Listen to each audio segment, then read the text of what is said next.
may nuyuwaat ñu nekk ci plateau bi yëpp tonton Barham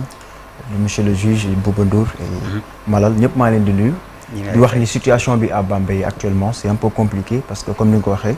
on a dissous les amicales c'est une pratique boo xam ne c'est pas une première fois parce qu'il y a de cela quelques mois c'était Ziguinchor waaw bul fàtte nga wax ko ci wolof xam naa ni yéen waa université Bambey dégg ngeen tubaab lool mais li Bouba wax suñu yaay yi ci kër gi effectivement ak maam yi voilà ak ma ni kon actuellement c'est autour de Bambey ñoom ñoo jël parce que dañu commencé woon benn mouvement def ay revendications il y a de cela 3 semaines presque parce que ñu ngi ci 3e semaine bi te donc lu ko jiitu sax doon nañu alerter bu baax ci problème yi nga xam ni moo waraloon ñu dem moi je reconnais que woo nga ma vraiment déjà 3 semaines ci ginnaaw boobu situation bi dégénéré effectivement mais lu waral ñu tëj ak dissoudre université bi parce que dafa am 2 jours yoo xamante ni si dañ ko enchaîner ci ay front ba force de l'ordre yi pénétrer le campus pédagogique léegi nag le conseil académique s'est réuni ñoom ñu jël décision pour maintenir peut-être les acquis pédagogiques dissoudre les amicales tout en sachant que échéance bi ñu jël sorewul parce qu'ils ont programmé les cours pour le lundi mais nag le problème qui s'est posé c'est qu'il y a un communiqué au préalable un communiqué de la coordination bu génnoon nga xam ni dafa yabal booy yi pour ñu ñibbi seen kër ok maintenant on espère que on va trouver un consensus waxtaan pour que au moins booy mën a revenir ñu reprendre les cours quoi. mais bu dee lundi la war nañ mën de pat wala dafa délai bi dafa xaw a. non seulement dafay gàtt mais li ëpp solo mooy que revendication yi amul benn issue xam nga on a tendance à ce que su étudiants yi génnee nekk ci benn combat. nekk ci concentré wu ci di am luñ ciy xaar. maintenant pour détourner un peu mën na am dara lu xew loo xamante ni si day nekk lu bett gaay comme on le dit le théorème de Pascal quand on est emmerdé par une affaire il faut susciter une affaire dans l'affaire et si nécessaire une autre affaire dans l'affaire de l'affaire jusqu'à ce que personne n'y comprenne plus rien alors que ñun actuellement ci ñun voilà fi ñu toll nii actuellement li ñu gën a intéressé d'accord fi ñu toll actuellement li ñu bëgg mooy ñu tontuñu ci revendication yi. suñu problème noo ko tuddee nga di théorème de Pascal. Pasqua l'ancien ministre de l'intérieur français. non. léegi daf koy bëgg a wolof. li mu la wax la wuy ma. wuy ma doon li muy wax dëgg la Pasqua moo doon. non dégg ci ñun soxlawuñu ko ci yow bu ñu ko dégg ci yow. waxal théorème bi ñëwaat. Quand on est emmerdé par une affaire il faut susciter une affaire dans l'affaire et si nécessaire une autre affaire dans l'affaire de l'affaire jusqu'à ce que personne ne comprenne plus rien. mais man est-ce que xam nga ni des fois loolu laay def kii Samba Ndiaye bi. Malal donc ça savoir que Charles Pasqua. Malal théorème ce qu'on appelle maintenant comme tu dis théorème Pasqua. maintenant fi may inciter mooy que le problème c'est pas en tout cas coordination et conseil académique. parce que le conseil académique il faut le reconnaître même si c'est le recteur qui préside. ñun mouvement bi mu commencé ba tey on s'entend bien avec le recteur pour trouver des issues maintenant si le conseil académique se réunit il faut reconnaître que ñoom instance la boo xam ne dañu autonome ñi ci bokk mandat lañu yor te at mu jot dañ koy càmbar génnee ñenn ñu dugal ñeneen comme ñun ni ñu amee mandat at mu jot ñu càmbaraat ko xool ñeneen ñu représenté donc pour man li université Bambey di dund moo ëpp solo fuuf décision yooyu ñu jël te ci man foofu la ñu war a insister loolu mooy le vrai débat le problème de l'UADB. léegi yow mën nga revenir très rapidement ci revendication yi. effectivement donc pour ñëw ci revendication yi de manière. li indi lii yëpp. voilà li indi yëpp buñ ci bëggee wax il faut ñu. nga baal ma imagine yi gis yéen it yéen a taal Bambey nii. waaw lii ñun la moom. et puis assumer. waaw non on assume ñun la. mais dafa ne da ngeen négocier de fu mu ne nii. négocier mu nekk nii waaw. impression boobu la am c'est-à-dire pour man revendication yi dafa jël. dafa dellu ginnaaw yéen delluwaat ngeen bëgg dafa mel ni gars yi ils ont tapé fort ah non il y a eu des avancées parce que on a rencontré aujourd'hui le DEMSES directeur de la maintenance et des constructions au niveau de l'enseignement supérieur te depuis le début du mouvement amaguñu woon ku ñu waxtaanal ci situation un peu sur les revendications. voilà pour revenir efficacement ci revendications yi il faut ñu convoquer l'histoire de Bambey parce que Bambey bi ñu koy ubbi vers les années 2007 c'était pas une université proprement dite CUR la woon collège universitaire régional bi ñu demee ba ci biir mu commencé màgg ñu bëgg ko transformer def ko université bi ñu ko defee vers les années 2012 université bi di màgg chaque année état considéré ko comme université publique naturellement nouveau bachelier yi dañuy am ñu ñuy indil mais nag dafa am loo xam ne moo manqué mooy que les mesures d'accompagnement qui devaient suivre pour mën a permettre université bi ñu tenir loolu moo manqué tey jii à l'heure actuelle université bi capacité d'accueil am chaque année day gën a yokk parce que daaw 3500 nouveaux bacheliers lañu amoon ren yónnee nañ ñu 4000. effectif yu bees effectif bi romb na presque 10 000 étudiants di dem te tey boo jëlee situation pédagogique université bi ñaari bâtiment pédagogique yi nga xam ne moom la ñu construire à l'époque de Cure benn bi actuellement dañ ko isolé parce que amatul sécurité te ñun on se demande bu fekkee ñoom ñaar lañ defarandoo woon benn bi ñu isolé ko sachant que beneen bâtiment bi am na sax ay bureaux yoo xam ne administration dañ koy occupé kon beneen bi gars yi mën nañ fay nekkandi mais ce sera avec une épée Damoclès tu peux te dire que à tout moment mën na daanu donc pour man foofu mesure war na fa mën a jóg beneen bâtiment bi nga xam ne bi ñu ko construire yàggul PGF-SUP moom mooy pallier un peu le problème de salle de classe mais c'est pas suffisant parce que Bambey booy dañuy xëy suba si di wër salle pour am fu ñu dugg léeg-léeg ñu war a def examen di wër salle pour am fu ñu ko defee jusqu'à ce que ñuy annuler yenn examen yi di xaar ñenn ñi génn ñeneen ñu dugg pour man au XXIe siècle dans une université sénégalaise loolu war nañ ko mën a éviter loolu ce n'est que la situation pédagogique boo ñëwee ci social tey parce que ku ne xam na ni université ñaari volets yooyu la social pédagogie ni ngay renforcer étudiants yi ñuy ñëw chaque année ngay gën a am besoin en salle de classe di gën a am besoin ci yeneen i aspect noonu ngay soxlaa aussi ñu tabaxal étudiants yi dëkkuwaay mooy fu ñuy dalloo depuis plus de 10 ans je pèse bien moomu université amul logement yu bees te le problème à Bambey mooy que c'est l'une des rares universités yi nga xam ne elles ont été implantées dans une capitale qui n'est pas régionale parce que tey boo jëlee UCAD mi ngi Dakar nga jël UGB mi ngi Saint-Louis nga jël Assane Seck Ziguinchor Iba Der Thiam Thiès voilà ci département la bien vrai que am na yeneen site mais site bi gën a mag Bambey la nekk 4 pavillons moo am ci site de Bambey bi ñaari pavillons au niveau du campus pédagogique ñaari pavillons au niveau du campus social léegi nag campus pédagogique ak social dafa am distance social moo dend ak ville bi ce qui fait que bailleurs yi ñoom ñooy tabax di louer étudiants yi man je me rappelle bi may dem en 2019 chambre bi ma loué woon maa ngi ko amee woon 15 000 ou 20 000 comme ça léegi ñaata léegi chambre waxuma pour louer ko rek 50 000 mais gis ko moo jafe te moment bi may wax ak yow am nañu pavillon boo xamante ni si wala complexe boo xam ni c'est 1000 lits plus un restaurant à capacité d'accueil de 1500 places ak benn service médical parce que njëriñu li tax ñu war a livrer bâtiment boobu mooy que dina mën a pallier problème yu bëri ci logement bi te bu fekkoon sax liggéey bi ci des dafa bari ñu mën a wax mais li fa des c'est des travaux de seconde œuvre tey buñ ci defee fulla ak fayda mën na egg parce que ñun li ñuy projeté nekkul li xew tey mais xam nañ ni demee léegi bac bi jàll dañuy indiwaat nouveau bachelier situation bi di gën a compliqué waat on n'est pas dans une logique nag de vouloir imputer à qui que ce soit la responsabilité parce que ce que je viens de décrire ku ne xam na ni yàgg na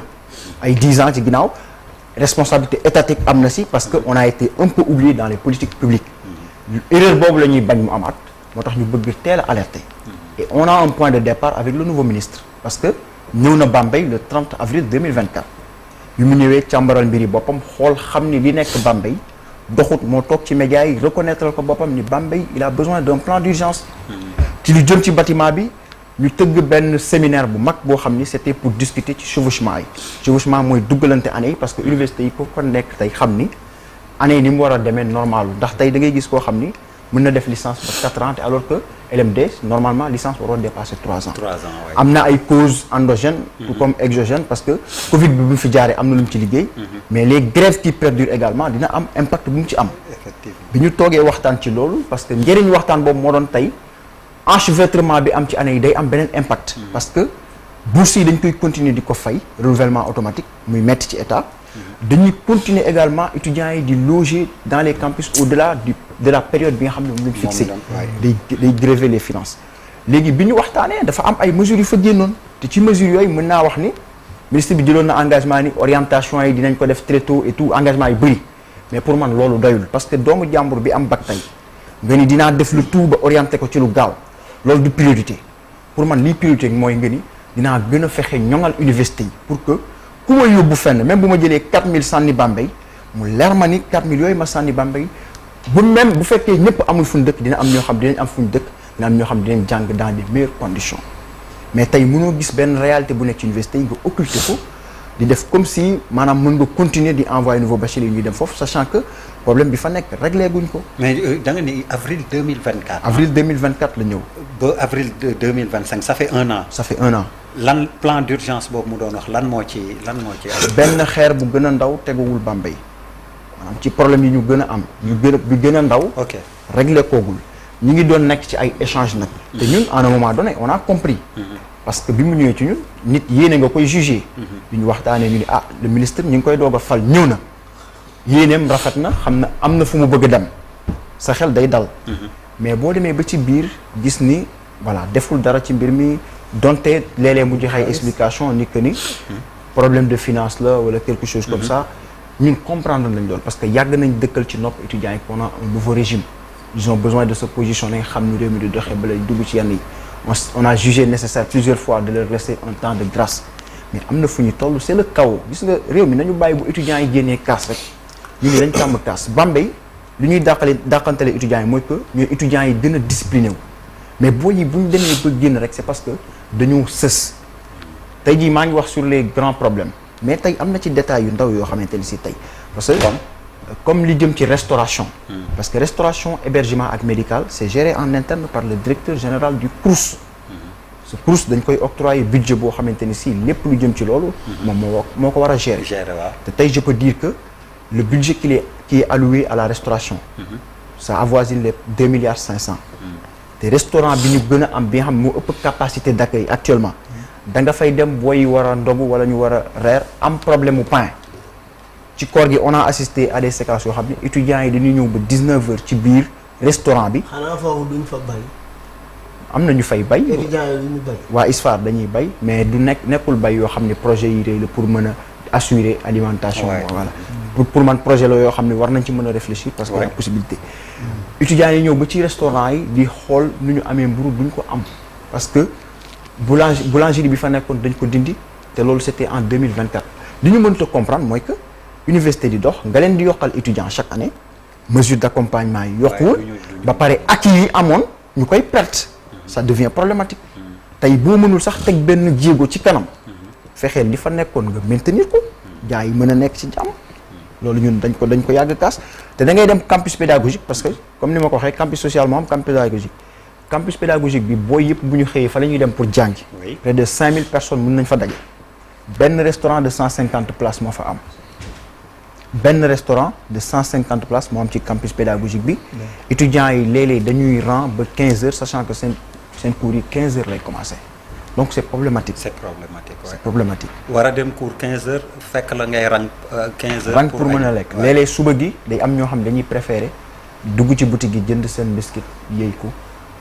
plutôt que ñuy rang ba 9 heures cours bi di commencer. te loolu nekkul loo xam ne dañ ko dund ci ñaari weer yu ñu génn déedéet. ñu ngi koy doxaale pendant des années mais dañuy gérer parce que enseignants yi fa nekk am nañu volonté jox xam-xam étudiants yi ñu jàng avancer parce que même s'il y a la douleur il faut avancer dans la douleur parce que day am ñoo xam ne yeneen université yi ñi ngi avancer même si seen condition baax na te tey bi crise bi amee ñoom enseignants yooyu tamit ñoo taxawaat di ñu ñaan ngir ñu mën a reprendre te bu leen neexoon étudiants yi jàng Bambey fan la ñuy jógee mais il vient de divers horizons ci Sénégal yëpp la ñuy jóge am na ñuy jugee Dakar am na ñuy jugee ci région yëpp tey la preuve bu ñu tëjoon université bi dëkk yëpp ay def seen caravane pour dellu te dina am dëkk yoo xam ni caravane yu ñetti bus la ñuy am ñi am ba ñaari bus parce que effectif bi léegi dafa commencé bari. allez réaction Barham looy wax. waaw rakk ji Mass li ngeen wax métti na. Je pense que vous prêchez quelqu'un qui connaît la situation comme vous. Peut-être que nañu saluer ba loolu sax c'est avant l'actuel régime nañu saluer effort yi ñu def yëpp pour am des universités dans les régions parce que loolu c'est fondamental. Sénégal waroon nañu mun a teel a def loolu mais loolu dafay am ay mesures d'accompagnement. C'est fondamental que ñu revoir la gouvernance des universités. Mënuma gëm parce que Bambey mooy 4e en termes de démographique hein après Dakar UGB université virtuelle Bambey moo ci topp depuis 2017 depuis 2007 hein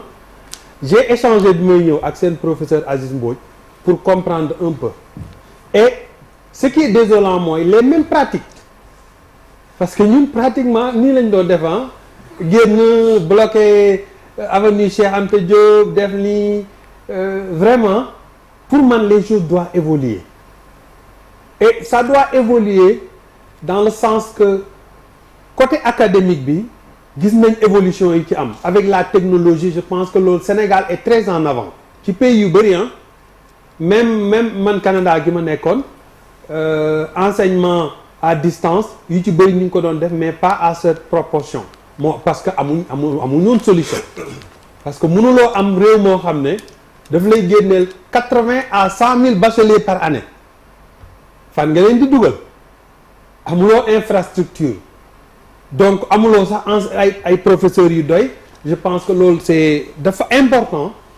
maintenant ñu xool loolu nag moom le dialogue dont on parlait tantôt il faut que ñoom ñu gën ko continuer. Pour man de larges concertations doivent se faire sur le système éducatif universitaire c'est fondamental mais aussi yéen dafay appeler yéen surtout les leaders pour man bu leen bàyyi que l'autorité ñëw ne leen solution la. Réfléchissez, organisez-vous sur des solutions, anticipez des problèmes ngeen ñëw wax ko autorité bi loolu c'est très important te la gouvernance des amicales là c'est vrai que léegi élection yi y a plus de violence man élection lañ ma dàqe woon donc élection yoo xam ne maa ko gagné donc mu am ay sauvagement politique mais yéen léegi je pense que da ngeen di toog vous faites un vote électronique même si c'est contesté donc loolu c'est fondamental démocratie am na fa mais léegi autorités yi mesures yi nga xam ne moom la ñuy jël lundi passé laa jógee Ziguinchor les mêmes réalités moo fa nekk ci université boobu noonu parce que j'ai un bureau à Ziguinchor donc même procédé yi ñuy def à Ziguinchor moom la Dakar di def yéen moom ngeen di def moo tax yéen organisez-vous vous proposez des solutions à l'autorité pour que lii ngeen mun ko anticiper et conseil universitaire les mêmes faits la ñu defoon maa ngi lay laaj léegi ne est-ce que yéen dàq nañ leen ngeen ne dàquñ leen d'habitude dañ doon dàq maa ngi saluer notre ami Mahamba boo xam ne je pense que moom 2017 lañ ko dàqoon après donc vraiment loolu la des mesures extrêmes dàq booy tëj kii bi daaw n'est-ce pas en 2022 dañu indi woon force de l'ordre bi pour ñu superviser élection yi pour ñu superviser examen yi mais ñu bëri bañ ne ñoom duñu examen parce que seen yeneen morom yi nekkuñ fi je pense que ça c'est des choses qu'il faut revoir et l'université sénégalaise doit être revue man gëwuma ne système bi ñuy def moom moo mun a développer parce que nag j'ai vu ailleurs ku ci nekk xam naa ñi nekk di ñu seetaan ñu ngi naan non et puis regarde-moi ce gars-là nga xam ne moom moo ñu daan génnee nañu dem mais il faut nga xool monde bi li nga xam ne moo fiy xew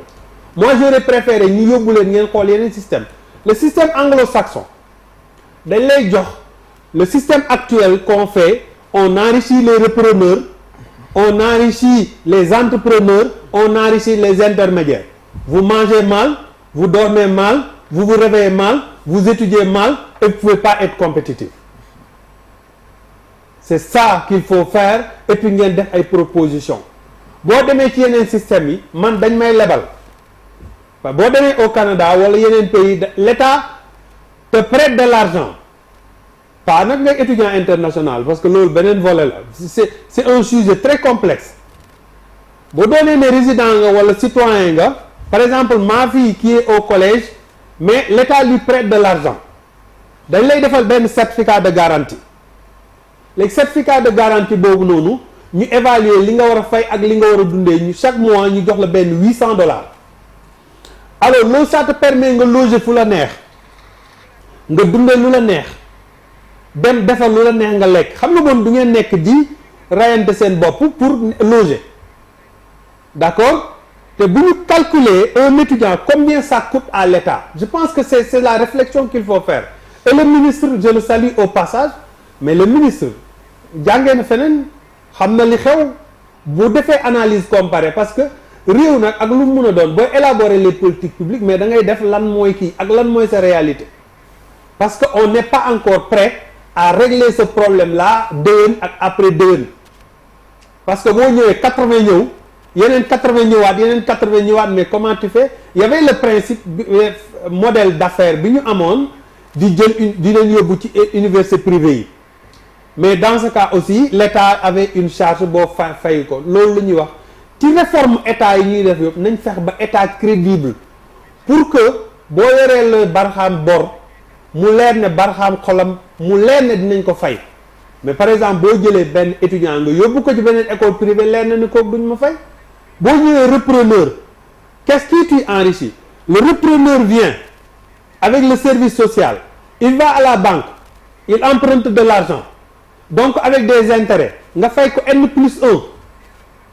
donc quand tu fais ça mais tu enrichis la banque le repreneur est obligé de te faire ay repas yoo xam ne yow doo lekk lu baax mais ñun ñëpp on a des problèmes de colopathie ñi jógee université yëpp peut-être grand bi bokk ci moom ñoom ay patron lañ instant boobu noonu mais nous on a des problèmes de digestion parce que loolu moo xew donc sur le plan académique gis ngeen li nga xam ne moo ci nekk da ngay dem j'ai parlé avec Aziz Mbodj nee na ma flic A ak B la ñu am au niveau de la faculté de droit donc comment tu vas faire ça ñun je pense que fac droit kañ nañ ko amoon bi ñuy tabax Capitole bi donc je pense que c'est ça nañu oser ñu toog waxtaan acteurs yi ñu réfléchir ci situation bi étudiants yi ñu xool étudiant bu nekk combien ça nous coûte ñun au niveau du parti conservateur ñun loolu la ñuy prôner te fi ñu nekk tamit loolu mooy proposition yi nga xam ne loolu la ñuy joxe nañu xool étudiant bi li muy coûter repreneur bi dafay dem lebi demal uti xaalis nga jox ko étudiant bi mu dëkk fu ko neex jàng bu ko neex ci orientation aussi mënuloo jël étudiant bi fu la neex nga dugal ko moi j'ai beaucoup d'étudiants qui viennent à mon bureau qui me disent que ma ne mu ne sociologie lay def ma ne ko pourquoi mu ne ma foofu lañ ma yóbboon amul solution c'est pas amul solution c'est amul solution nga continuer quand on fait ce qu'on n'aime pas on peut pas réussir je pense que loolu ci orientation bi lu ñu war a revoir la sur le plan social il y a beaucoup de choses mais nañu jël ñun modèle bi ñuy proposer mooy nañu jël étudiant bi ñu calculer combien il nous coûte ou elle nous coûte ñu jox ko xaalis boobu noonu par mois moom mu ne fu ko neex mu dëkk mais na jàng si mu am résultat bu ñu koy orienter aussi fépp foo xam ne fu mu war a fay mu dem fay li nga xam ne moom la war a fay ci école boobu noonu bu ko neexee mu jàngee fu ko neex école bu ko neex mu jàngee fa fay li mu war a fay waaye nag boo paree ba commencé liggéey ñu ne la ah jàmbaar xaalis dañ la ko lebaloon nga commencé di fay intérêt yi yow heure bi ngay jàng moom la état di supporter après nga commencé fay banque ba parce que état certificat de garantie la lay jox mais dafay doon état bu crédible boo xam ne boo ne banque bii ne ko lii lebal ma lii dina ko nangu boo paree nga commencé fay moi je suis d'accord je le dis peut-être que am na ñoo xam ne nañu wax man bourse bi ma état mayoon bi may jàng Canada buñ ma waxoon tey ne ma à partir de là commencé di ko fay ma commencé ko fay parce que loolu dafay permettre ñu mun a may jox permettre ñeneen ñu am chance boobu noonu et l'éducation c'est comme la santé ça a un coût il faut que yéen foofu laay terminer réfléchir leen wax leen ak yeneen kii yi ak seen yeneen morom yi nekk ci yeneen régions yi et puis n'attendez jamais que le problème vous arrive wala mu arrivé keneen ngeen di ko xool di ko seetaan de loin parce que ça va venir d'une manière ou d'une autre parce que situation bi la borom mi xam-xam ngeen borom mi xel ngeen xam ngeen ne déwén indi nañ leen ren 4000 l'année prochaine on risque de vous amener plus avec le système d'orientation automatique actuel on est obligé d'orienter le ministre fait des efforts pour rétablir le calendrier scolaire mais je pense que le calendrier depuis 2021 le chevauchement yi am donc si je me trompe pas je pense que c'est ça faites des propositions et puis même s'il faut demander à voir d'autres modèles d'autres systèmes ngeen jël système boobu appliquer ko mais l'université ne peut plus continuer comme ça directeur Crous bii COUD bii man bi ñu ko nomee dem naa waxtaan ak moom dem na ma ce que j'ai comme lii mais ñeme ma ko joxe mais comment tu peux avoir 80 000 étudiants am 10 000 lii nooy def la dernière fois man bi ma duggee fii université Dakar fii 24A fi ma nekkoon mais je n'en revenais pas nous au moins moi-même en tant que délégué sax t'avais au moins 2 matelas ak benn chambre boo xam ne ku njëkk a ñëw ñun suñu néeg ku njëkkoon ñëw tëdd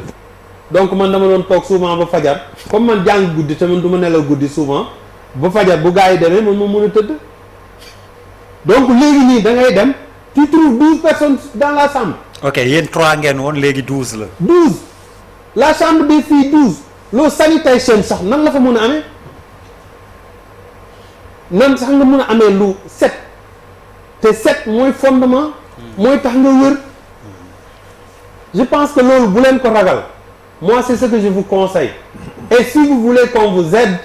les anciens qui sont là on a un groupe des anciens délégués de l'université ñoo xam ne c'est des centaines ñii ay kilifa lañ fii ñii d'autres et d'autres bu ñu waxtaanee ñu xool ngeen def ay propositions ku nekk nangu def sacrifice pour que vraiment ñu mun a transformer l'université ku ci bëgg a wax ba juge Dème oui xam nga